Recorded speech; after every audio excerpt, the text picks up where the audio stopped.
Going into this Trump presidency, we were all expecting the worst. But somehow, some way, Donald Trump still has the ability to surprise us by going lower than we ever could have imagined. And that is exactly what he did last night when he announced an administrative action to freeze all federal aid, a sweeping action that he is not allowed to do. It is against the law, and we have all been paying the price since. Tens of millions, no, hundreds of millions of Americans paying the price for not only Donald Trump's unlawfulness, but his absurdity in the way that he is governing. And that pause in federal aid has been called out, but no one has done a better job than Jake Tapper, who had Donald Trump's little pet Stephen Miller on his show, ripped him to shreds, called him out for this massive scandal, and you saw Stephen Miller absolutely collapse. And we are going to get into that interview. But before we do, if I could quickly ask you to leave a like on this video. And if you haven't already,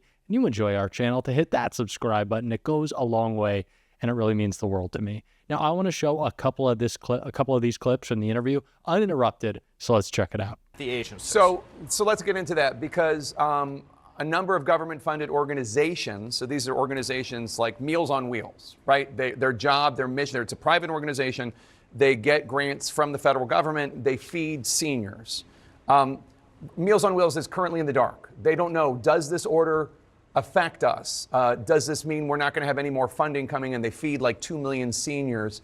So I'm just wondering, first of all, why a pause? An investigation, sure, I get that. Auditing, sure. Why a pause? And what about? Well, Jake, once you spend money, you can't get it back. So, in other words, if you don't put federal programs under review that are wasteful or harmful to taxpayers, and then people hit send, you wouldn't believe the payments we've had to pause over the last few days with bureaucrats trying to funnel money out of the door, funnel money to the World Health Organization, funnel money to resettlement organizations, funnel money to foreign countries. And so, of course, you have to put a pause on these discretionary grants of funding and have a political review process. In other words, there are people that are accountable to the taxpayer to review. It does not include, the review process does not include any public benefit program. So you mentioned Meals on Wheels. That is a public benefit program. OMB has been clear about this. Jake, we have to get control over this government.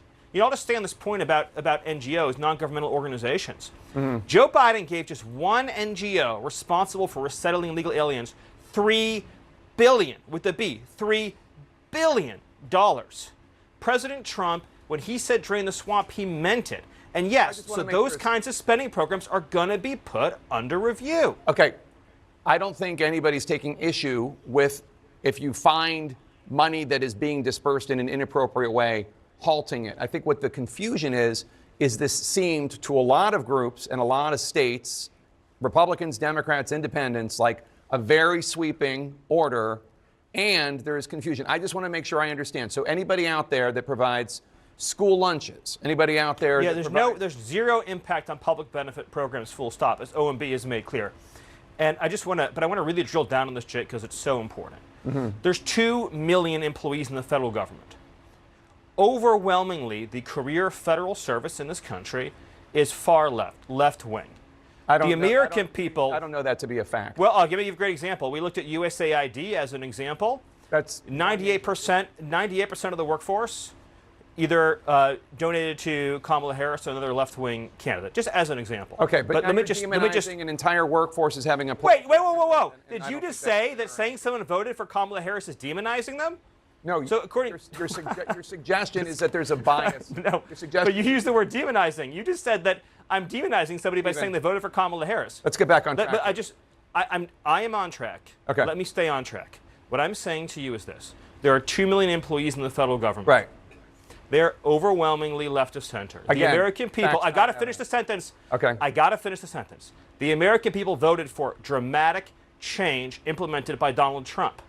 So it is essential for him to get control of government, to establish a whole of government process for Donald Trump's political appointees to review discretionary grants of spending for pet projects that are not directed by Congress. In other words, these are pots of money where Congress hasn't said how to spend it or where to spend it. This might be something like saying, I want to build a $500 million fountain in the courtyard of the Department of Commerce. This might be something like saying, I want to fund gender studies in Afghanistan. There has to be political control and review. I can't help it if left-wing media outlets published a fake news story that caused confusion. If you read the OMB guidance memo, it is, well, if you read the OMB guidance memo, I don't know what it's as clear as day. We just talked to Congressman Don Bacon, a Republican, a Trump supporter. We just interviewed him.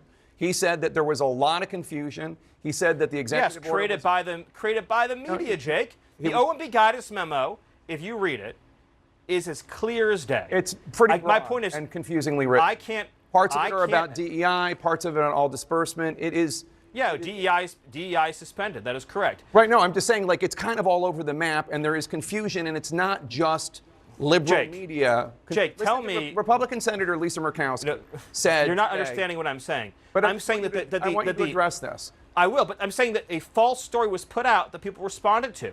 It's unfortunate that people put out a false story.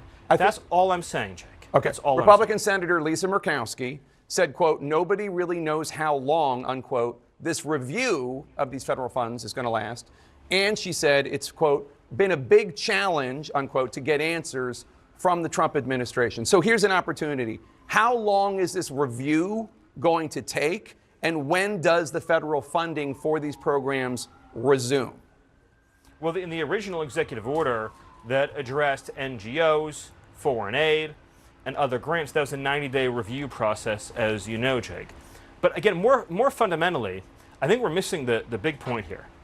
Do you believe, does anyone believe, that an unaccountable, career-tenured bureaucrat should be able to approve vast sums of money for the projects that they personally agree with, that no accountable employee in the federal government has reviewed? I'm literally asking about Meals on Wheels. I mean, you know, I don't know what you're talking about. Yes, Jake, you do know what I'm talking about. I'm telling you, as the memo says in black and white letters, no financial benefit programs to Americans are affected. No individual assistance programs are affected. It's there in black and white. Yeah. We always knew that the media was going to spin up fake stories to try to create controversy, to try to create scandal. I'm not saying you, Jake. I would never say you. I'm not saying you. We invited you on to clarify, Stephen, and we just heard and I'm here. Right, I know, and I appreciate it. I want to turn to immigration in 1 second, but I'm just saying, Republican Congressman Don Bacon was hearing from constituents. We have no idea where the constituents were getting their information from, but I will say, last night, when people started noticing this order, people were upset based on the executive order. I was hearing from them directly. The executive order, Jake, the executive order was issued 7 days ago. I understand that, but it was going when the word got out. This is an OMB guidance document. Right, exactly. Look, and when that went out, people got it, yes. And you heard Congressman Don Bacon saying he was worried. Yes. Now he's not, but he was worried that before school programs and after school programs in Nebraska were going to be affected. I am sorry. But you've clarified it. I'm sorry that the media has falsely reported on this story. I don't know what you're talking about in terms of false reports. Look, it's a broadly written executive order, and there's... No, you're conflating two different things. Stephen, an executive order was issued a week ago. There were some and then there was the OMB there were some bureaucrats in the federal government who tried to push out money, billions of dollars, for wicked and pernicious purposes that had to be frozen. A guidance memo was written. OMB guidance memos are by their nature complicated to read because this involves the federal budget. The choice here is simple.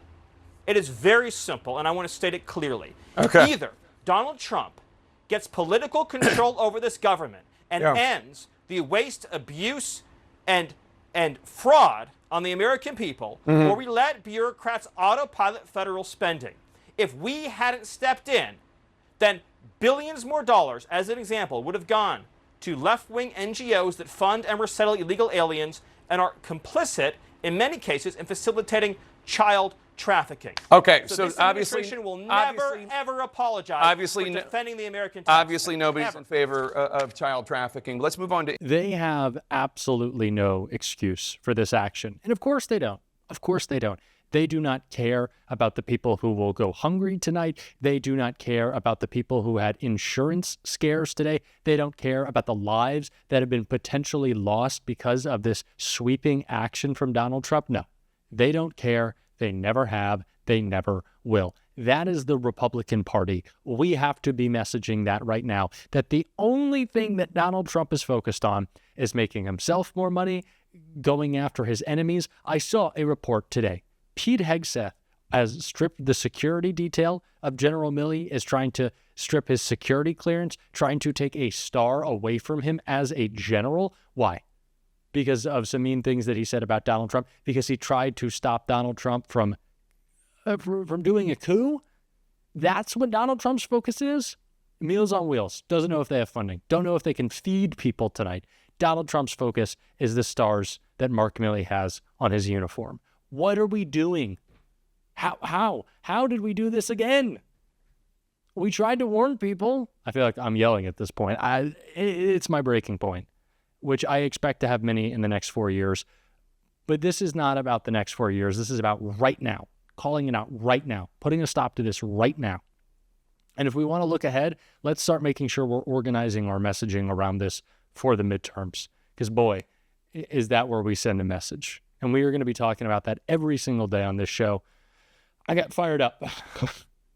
I'm sorry if I hurt your ears yelling. I hope the volume was turned down. But I'm fired up. We got to be talking about this every single day. We are certainly going to be on this show. And if you want to support that, as always, you can hit that subscribe button. You can leave a like on this video. And if you stuck around to the end, you can drop a blue heart in the comments. I definitely need it today. And until next time, I'll see you soon.